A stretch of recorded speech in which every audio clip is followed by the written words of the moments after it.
मेरा कहना यह है, बाबा साहब को पूरे देश का सम्मान नहीं मिलता, दुनिया में सम्मान विद्वानता के कारण से मिलता है। विद्वांत उनके प्रति इस तरह की टिप्पणी करना करोड़ों करोड़ों लोगों के दिलों पर ठेस पहुंचती है। बाबा साहब का अपमान नहीं सहेगा, नहीं सहेगा।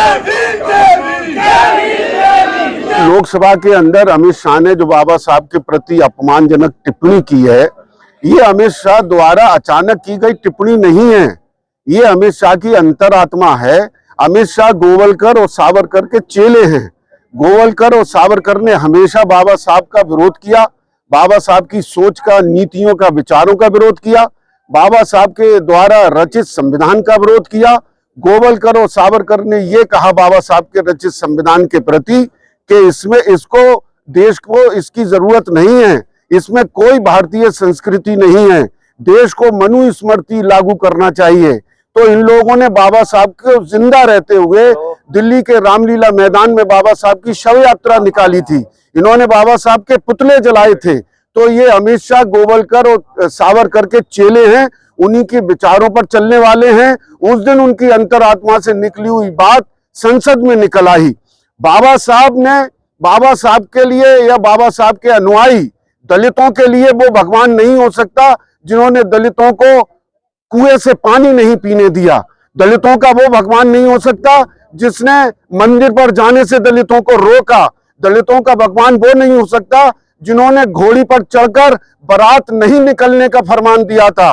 दलितों का वो भगवान नहीं हो सकता जिन्होंने तालाब पर पानी भरने के लिए मना किया था। दलितों का वो भगवान नहीं हो सकता जिन्होंने दलितों को शिक्षा से वंचित रखा, दलितों को मकान बनाने से वंचित रखा, दलितों को संपत्ति लेने से वंचित रखा।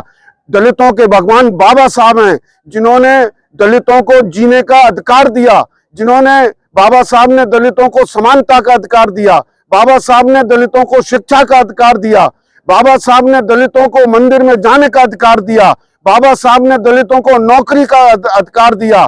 बाबा साहब ने जिस तालाब पर कुत्ता, बिल्ली, बंदर पानी पी सकते थे, वहां दलित और शोषित वंचित पानी नहीं पी सकता था।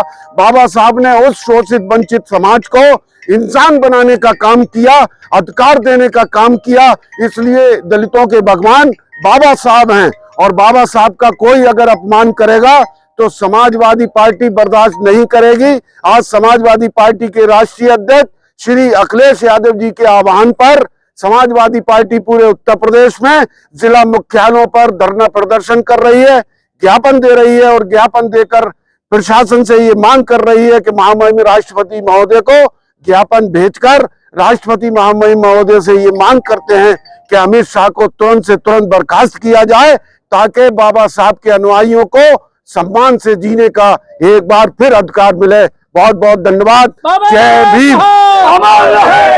प्रदेश में जिस तरह से बाबा साहब के नाम की चर्चाओं को लेकर आग सी लगी हुई है, बाबा साहब बहुत बड़े सम्मानित थे और उनको देश और दुनिया में इज्जत से सम्मान मिलता था, सम्मान दृष्टि से लोग देखते थे, गरीबों के मसीहा थे और उस विद्वानता में निपुण थे।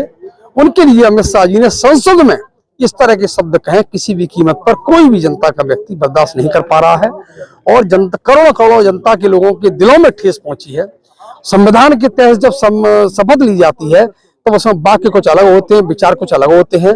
संविधान की शपथ जो ली है उसके खिलाफ इस तरह से जो काम कर रहे हैं, इसीलिए समाजवादी पार्टी जिलाधिकारी को महोदय को ज्ञापन दिया है, राष्ट्रपति के नाम उसमें मांग की है ये इस्तीफा भी दे और अपने शब्द वापस भी ले और माफी भी मांगे। इस तरह से देश के जो जवान लोग हैं उनके दिलों में ठेस पहुंची, उसकी भरपाई किसी कीमत पर नहीं हो सकती। तो हम ये मांग करते हैं समाजवादी पार्टी के सभी लोग, अमित शाह ने जो बयान दिया उसको वापस ले, उनके खिलाफ कार्रवाई।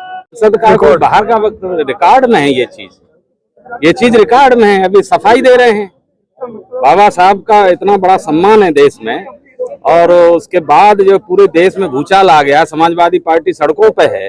आज ज्ञापन दिया है जिलाधिकारी महोदय को और राष्ट्रपति जी से हम सब लोग मिलकर ये अनुरोध कर रहे हैं कि तत्काल अमित शाह जी को बर्खास्त किया जाए।